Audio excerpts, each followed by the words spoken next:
شركة أورنج مع حضرتك، أتشرف باسم حضرتك يا فندم. انا مراته.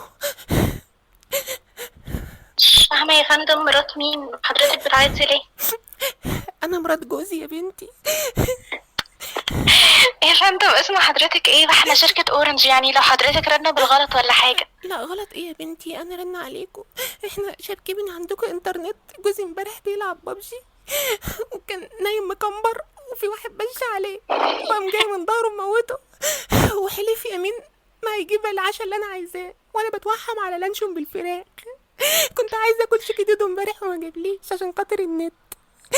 هات التليفون، انت عماله تقولي له الو الو. الو، ايوه يا فندم. ايه يا استاذه نانسي، هينفع كده؟ ايه النت اللي عندكم اللي مش طبيعي ده؟ النت بتاعكم بايظ خالص يا نانسي. نانسي مين يا أستاذ؟ وحضرتك لو سمحت بدون صوت عالي. العيال نايمه ولا ايه؟ يا أستاذ حضرتك بتكلم شركة مش بيت، اتفضل أقدر أساعدك بإيه؟ بص حضرتك يا فندم، النت عندها ضعيف خالص، تمام؟ يعني لازم افضل طالع من الشباك كده ومطلع ايدي بعيد خالص عشان يلقط الشبكه. فلو سمحت انا عايزين مقوي، والباسورد اتغير مش عارف النهارده الصبح ولا امبارح بالليل. عايز الباسورد الجديد. طب حضرتك ممكن تقولي اسم المشترك ورقم الاشتراك؟ اسم المشترك أيوة يا فندم. ابو عبله الهبله.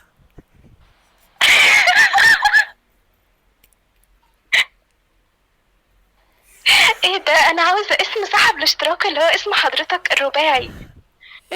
اسمنا محو. أيوة يا فندم. محو. اسمي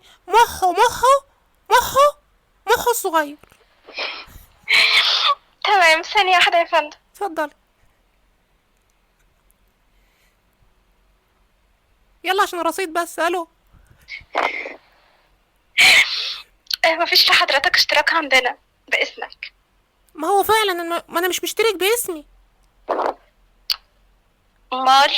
اسم جارنا. لو سمحت مين صاحب الاشتراك؟ الاسم بتاعه. ابو عبله الهبله. استغفر الله العظيم، انا بقى عاوزة اسمه ورقم الاشتراك بتاعه وهو يكلمني. هو ممكن سؤال؟ اتفضل. هو صوتك ده حقيقي؟ حضرتك ماشي ايوه يا فندم حقيقي. حضرتك طب ثانيه واحده بس.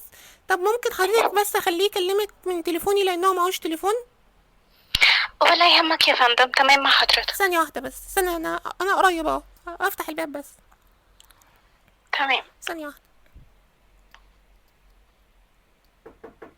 ابو عبله. ابو عبله الهبله.